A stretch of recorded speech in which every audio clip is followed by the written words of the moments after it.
So hello, कैसे हैं आप सब। उम्मीद करते हैं आप सब बहुत ही अच्छे होंगे। तो हम सब फिर से आ चुके हैं आप सबके अपने चैनल अभी अपडेट में। आज कंटिन्यू किया जाएगा अपनी सीरीज को। जैसा आप सभी जानते हैं कि आपके इस यूट्यूब चैनल अभी अपडेट पे आप सभी को कंप्लीट पेपर वन यहाँ पे दिया जा रहा है। यहाँ पे ऑल 10 मिनट्स के जो लेक्चर्स है आप सभी को वो यहाँ पे आप सभी के सामने रखा जा रहा है। राइट नाउ अभी हम लोग यूनिट नंबर 9 पे हैं, पीपल डेवलपमेंट एंड इन्वायरमेंट पे, और आज उसी यूनिट 9 की 27th लेक्चर है।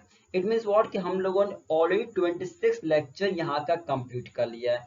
एंड द मोस्ट इम्पोर्टेंट क्या है ना कि सिलेबस के हिसाब से, अपडेटेड सिलेबस के हिसाब से सिस्टमैटिक तरीके से हम सभी आगे बढ़ रहे हैं। तो अगर आपने किसी भी लेक्चर को मिस आउट कर दिया है तो आपसे रिक्वेस्ट करता हूं, मैं रिकमेंड करता हूं कि आप प्लीज नीचे डिस्क्रिप्शन बॉक्स में लिंक दिया गया है, आप जाके विजिट कर लीजिए और आप भी कंप्लीट पूरा सिस्टमैटिक तरीके से स्टडी करिए।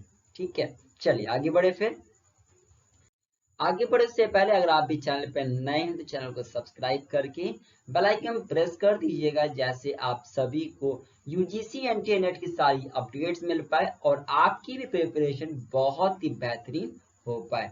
ठीक है, चलिए फिर चलते हैं आज की क्लास में। आज हम सभी क्या सीखेंगे? आज हम सभी सीखेंगे बहुत इंपॉर्टेंट टॉपिक को लेके। आज हम सभी सीखेंगे कन्वेंशंस ऑन बायोलॉजिकल डाइवर्सिटी को लेके। देखिए ये जो टॉपिक है ना, ये हमारे सिलेबस का पार्ट है। समझ रहे हैं मेरी बात को? एग्जामिनेशन में आता कम है लेकिन सिलेबस का पार्ट है। अब ध्यान रखने की बात क्या है, अगर सिलेबस का पार्ट है तो हमें छोड़ना किसी टॉपिक को नहीं। देखिए यहाँ पे आपको ऑल 10 सेक्शन दिए जाएंगे, ईच एंड एवरी टॉपिक दिया जाएगा। ठीक है ना, छोड़ना नहीं चाहिए कुछ। क्यों?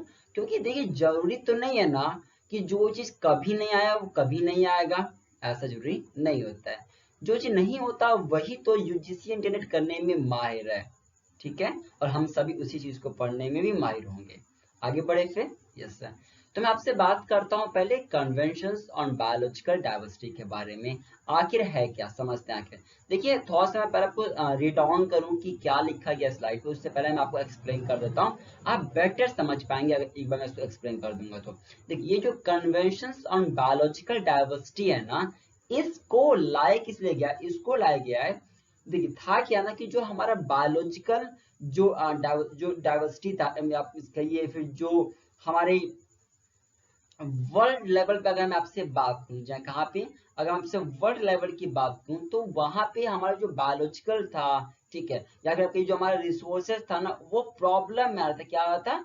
प्रॉब्लम में आ रहा था। ठीक है, तो उसको सही करने के लिए, उसको बचाने के लिए, उसको डाइवर्स करने के लिए हमने इस कन्वेंशन को लाया था, that is the convention on biological diversity. मेरी बात समझ में आ गया? किस लिए? जैसे बायोलॉजिकल जो चीजें हमारी, जो हमारा आपका ये जो सस्टेनेबल डेवलपमेंट हो पाए बायोलॉजिकल चीजों का भी, इसलिए हमने इसको लाया था। क्लियर है? तो इसका मेन पॉइंट क्या याद रखना आप लोगों को कि इसको लाया गया है सस्टेनेबल डेवलपमेंट के लिए, जैसे कोई प्रॉब्लम यहाँ पे ना आए। बायोलॉजिकल अगर हम चीजों की बात करें तो हमारे रिसोर्सेस कम हो रहे थे। ठीक है, तो वो कम ना हो, क्योंकि अगर रिसोर्सेस कम होंगे ना तो फिर बायोलॉजिकल चीजों को प्रॉब्लम में आ जाएंगे। तो प्रॉब्लम में ना आए, उनका भी डेवलपमेंट हो, उनका भी सस्टेनेबल डेवलपमेंट हो, इसलिए हमने इस कन्वेंशन को लाया था, that was the convention on biological diversity. Is it clear है? और यहाँ पे बहुत और ध्यान दिया जाता है इस कन्वेंशन में कि जो रिसोर्सेस है हमारे वो हर जगह इक्वली डिस्ट्रीब्यूट हो। ऐसा ना हो कि कुछ जगह पे रिसोर्सेज ज्यादा आपकी हो जाए, ठीक है, जेनेटिक रिसोर्सेज की मैं बात कर रहा हूँ, तो कुछ जगह पे ज्यादा हो जाए एंड कुछ जगह पे आपकी कम हो जाए, ऐसा ना हो। ठीक है, हर जगह क्या हो, हर जगह आपका इक्वली, आपका हर जगह बराबर हो। ये यहाँ पे हमारा मेन यहाँ पे मोटिव है। और इसी मोटिव के लिए, इसी सस्टेनेबल डेवलपमेंट के लिए कि जेनेटिक रिसोर्सेस हर जगह इक्वल रहे, इसी व्यू के साथ में, क्या, इसी व्यू के साथ में यूनाइटेड नेशन, समझिएगा, यूनाइटेड नेशन इन्वायरमेंट प्रोग्राम ने, किसने? यूएनईपी ने एक कमेटी बैठाई थी जिसे हम सभी कहते हैं ad hoc working committee experts की उन्होंने बैठाई थी, ठीक है, जो नवंबर 1988 में बैठाई गई थी, जो इसको लेके, किसको लेके, बायोलॉजिकल डाइवर्सिटी को लेके बातें करता है। और इतना ही नहीं, 1988 में जो हमने बैठाया था, जो जिसको यूनाइटेड नेशन एनवायरनमेंट प्रोग्राम ने एडहॉक वर्किंग कमेटी बैठाया था, उसी की तरह किसने 1992 में भी, ध्यान रखिएगा, नायरोबी कॉन्फ्रेंस भी बैठाया गया था, जिसमें बात हुआ था कि क्या कुछ किया जाए कि हम लोग बायोलॉजिकल डाइवर्सिटी को उसको अडॉप्ट करें। हमारी जो कंट्री है या फिर जितने भी कंट्रीज हैं वो इस जगह पे फोकस है, क्योंकि पहले क्या था ना, हम लोग पहले इस पे फोकस ही नहीं करते थे। ये बात समझ रहे हैं? तो इस पे फोकस करवाने के लिए यह सब चीज अपने यहाँ पे की गई थी। मैं आगे बढ़ूं उससे पहले मैं पूरा चीज रिपीट कर देता हूँ, ध्यान समझेगा। कन्वेंशन ऑफ बायोलॉजी इंडस्ट्री में हमने ये अभी तक सीख लिया कि ये क्यों किया गया है। ये किया गया है वर्ल्ड लेवल पे बायोलॉजिकल चीजों को बचाने के लिए, प्रिजर्व करने के लिए, ठीक है, प्रोटेक्ट करने के लिए। हमने ये सीख लिया कि ये वर्ल्ड लेवल का इशू था, वर्ल्ड लेवल पे इसमें बात होती है हमारी। हमने इसमें ये सीख लिया इस टॉपिक के अंदर में अभी तक कि इसमें जेनेटिक रिसोर्सेज जो हमारे हैं वो हर जगह इक्वली डिस्ट्रीब्यूट हो, ये हमारे यहाँ पे कोशिश है, क्योंकि जेनेटिक रिसोर्सेज हर जगह बराबर डिस्ट्रीब्यूटेड नहीं है, कहीं डिसबैलेंस है। मैं बात समझ रहा ना, तो वो बैलेंस हर जगह बराबर हो, इस पॉइंट के लिए जेनेटिक रिसोर्स बराबर हो, बायोलॉजिकल डाइवर्सिटी हर जगह हो, मतलब कोई प्रॉब्लम कहीं पे ना हो। इसी पॉइंट ऑफ व्यू से 1988 में यूनाइटेड नेशन एनवायरनमेंट प्रोग्राम ने ad hoc working group of experts को बैठाया था। और इतना ही नहीं, इसके बाद और भी ऐसे कॉन्फ्रेंस हुए हैं, जैसे 1992 में हुआ था नैरोबी कॉन्फ्रेंस हुआ था, जो इसी चीज को लेके बात किया था। मेरी बात समझ में आ गया? Yes sir. इतना ही नहीं समझिएगा, इसके बाद आप जानते होंगे 1992 में रियो समिट, जानते हैं आप सभी होंगे, 1994 में जानते हैं आप सभी होंगे कि रियो समिट जानते हैं आप सभी, ठीक है। तो 1994 में जब आप लोगों का, ओके सॉरी, 90, मैं फिर बात करता हूँ आपसे 1992 का। तो 1992 में ही जब हमारा रियो समिट हो रहा था ना, तो रियो समिट जिसे हम सभी अर्थ समिट भी कहते हैं, तो 1992 में जब हमारा रियो समिट हो रहा था, तो उसी समिट में इसको इम्प्लीमेंट करने के लिए, इसको ओपन करने के लिए, इसको लाने के लिए 168 लोगों ने सिग्नेचर किया था। मेरी बात समझ में आ गया? Yes sir. उसके बाद जाके जैसे ही 168 लोगों ने इस पर साइन किया था, तब जाके ये हमारा कन्वेंशन ऑन बायोलॉजिकल डाइवर्सिटी आया था। मेरी बात समझ में आ गया? Yes sir. थोड़ा सा रीड ऑन करते हैं, फिर मैं आपको बाकी चीज एक्सप्लेन करता हूँ। बहुत कुछ है यहाँ पे जो हम सभी यहाँ पे सीखना है। मेरी बात समझ रहे हैं ना? Yes sir. थोड़ा सा समझते हैं यहाँ पे, फिर आगे बढ़ेंगे। देखिएगा यहाँ पे, देखिएगा यहाँ पे, देखिएगा यहाँ पे, ये देखिए यहाँ पे किसने बताया मैं आप सभी को कि गोल समझ में आ गया कि हमें जेनेटिक रिसोर्स हर जगह बराबर करना है, और कि हमने देखा कि बायोलॉजिकल डाइवर्सिटी को हर जगह रखना हमारी कोशिश है, इनको बचाना भी हमारा मेन वर्क यहाँ पे। तो इसी व्यू के लिए किसने, इसी व्यू को लेते हुए, ठीक है, किसने यूनाइटेड नेशन एनवायरनमेंट प्रोग्राम, याद रखिएगा, इन्होंने ad hoc working group of experts बैठाया था, ध्यान रखिएगा, किस लिए, बायोलॉजिकल डाइवर्सिटी, नवंबर 1988 में, ठीक है। इतना ही नहीं मैं बताया, इसके बाद भी हुए हैं, जैसे कि इसके बाद क्या हुआ आपका, इसके बाद में आप लोगों का, हाँ यहाँ पे 22 मई 1992 को नैरोबी कॉन्फ्रेंस बैठता है, और इसने कहा कि हम लोग एग्रीड हो गए कि हम लोग कन्वेंशन ऑफ बायोलॉजिकल डाइवर्सिटी को लेंगे। फिर उसके बाद कब हुआ, फिर उसके बाद रियो समिट जब आपका 1992 में आपका होता है, तो उस समय भी इसको ओपन किया गया था, ठीक है, इस कॉन्फ्रेंस, इस चीज को। और उसके बाद इसी कन्वेंशन ने 168 सिग्नेचर इसने रिसीव किया था। मेरे पास समझ में आ गया? Yes sir. तो उसके बाद जाके ये चीज हमारा इम्प्लीमेंट हो गया, ये चीज हमारा टारगेट में आ गया। मेरी बात समझ में आ गया? Yes sir.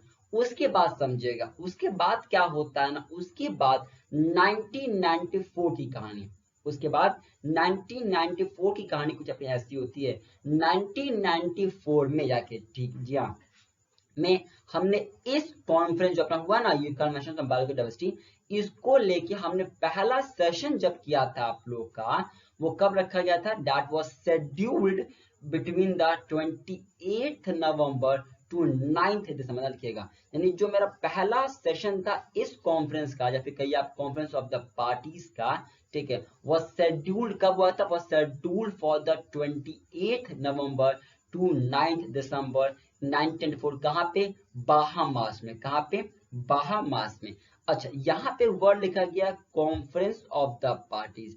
इस टॉपिक को हम लोगों ने जब लेक्चर नंबर 26 था यानी कि प्रीवियस लेक्चर में हमने डिटेल में पढ़ा है सीओपी क्या होता है, डिटेल हमने पढ़ा था सीओपी क्या होता है, हमने देखा था COP conference of the parties में क्या होता है, हमने देखा था कि इस कॉन्फ्रेंस के अंदर में क्या होता है। इस कॉन्फ्रेंस में जो मीटिंग होती है वो मीटिंग एनुअली करवाई जाती है। हमने ये भी पढ़ा था इस कॉन्फ्रेंस के बारे में कि इसमें जो अपनी मीटिंग अपना ये अपने एनुअल मीटिंग अपनी होती है। और इसमें क्या होता है, इसमें मीटिंग समझिएगा लगभग जून जुलाई के मौसम में इसमें मीटिंग होती है। इस कॉन्फ्रेंस पार्टी से मीटिंग एनुअली होती है, लेकिन बातों को समझिएगा। इसमें जो जून में मीटिंग होती है वो होती है लोअर लेवल्स की मीटिंग होती है, जिसमें वो डिसाइड करते हैं कि नवंबर दिसंबर में जो हायर लेवल की मीटिंग होने वाली है उसमें क्या बातें रखा जाएगा, उस पे किस इशू पे बातें होगा। ये बातें इसके अंदर हमारी की जाती है। मेरी बात समझ में आ गया? मैं फिर से रिपीट करता हूँ। कॉन्फ्रेंस ऑफ द पार्टीज की मीटिंग एनुअली होती है। मीटिंग एनुअली होती है लेकिन दो बार में, समझिएगा कैसे। एक बार होती है जून जुलाई के मंथ में और एक बार होती है नवंबर दिसंबर में। किसमें? नवंबर दिसंबर में। जो जून जुलाई में होती है वो होती है लोअर लेवल की। किस विषय में होती है कि किस विषय में, देखिए इनका टॉपिक क्या होता है। इनका टॉपिक होता है जो जून जुलाई में करते हैं, लोअर लेवल वाले करते हैं, वो क्या करते हैं, वो मीटिंग इसलिए करते हैं कि जो उसी साल में नवंबर दिसंबर में मीटिंग होगी सीनियर वालों की, वो किस टॉपिक पे होगी, किस विषय पे होगी, ये बातें उन लोग पहले ही कब कर लेते हैं, जून जुलाई के मौसम में उन लोग कर लेते हैं। बात समझ में आ गई सर? तो जो पहला सेशन था अपना सीओपी का ना, वो शेड्यूल कब किया गया था? शेड्यूल किया गया था 28 नवंबर टू 9 दिसंबर 1994 बाहामास में। क्लियर हो गया पॉइंट? यस सर, ठीक है ना? क्लियर? Yes sir. अब मैं आगे बढ़ूं फिर? Yes sir. अब देखिएगा यहाँ पे, अब थोड़ा सा बात और ध्यान समझिए यहाँ पे। देखिए इसमें है क्या ना, हमने इसमें क्या किया, हमने इसमें आपके और भी प्रोटोकॉल्स हैं, बट आपको उतना याद नहीं रखना जो आपको बता रहा हूँ मैं। देखिए 27 लेक्चर्स है। अगर आप हर एक लेक्चर को सिर्फ उतना ही पढ़ेंगे ना जितना क्लासेस में आपको बता रहा हूँ, तो that is sufficient for you to secure 5 out of 5 marks, 5 out of 5 under to secure 10 of 10 marks in this unit number 9। Is it clear? Fine, आगे बढ़ते हैं। अब देखिएगा, ध्यान समझिएगा। अब हमने सब कुछ बना दिया, हमने गोल देख लिया, हमने देख लिया मीटिंग कब हुआ, हमने देख लिया साइन कितने लोगों ने किया, हमने सब कुछ देख लिया। अब देखिए सपोर्ट कौन करता है इसको। तो इसी चीज को सपोर्ट करने के लिए जो हमने बनाया है ना कन्वेंशन ऑफ बायोडाइवर्सिटी, अब बिना सपोर्ट के तो कैसे चलेगा?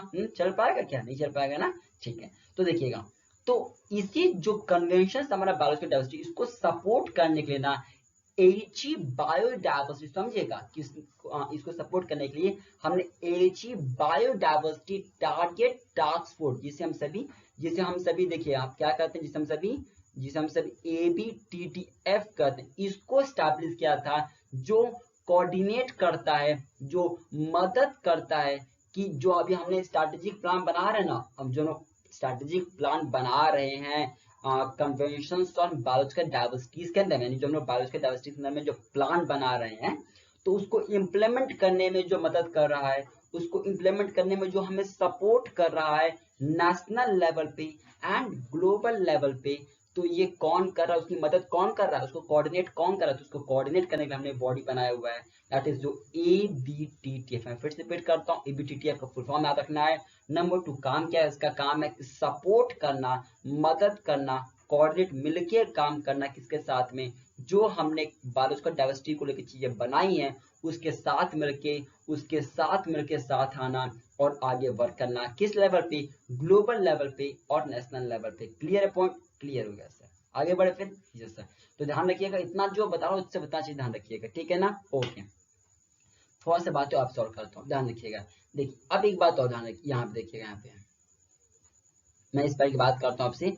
जो United nation biological diversity conference है ना, समझिएगा, ये अब मैं बात करूँ, अब ये जो है, ये जो अपना कन्वेंशन है, ये 2 साल में एक बार होता है। कितने में?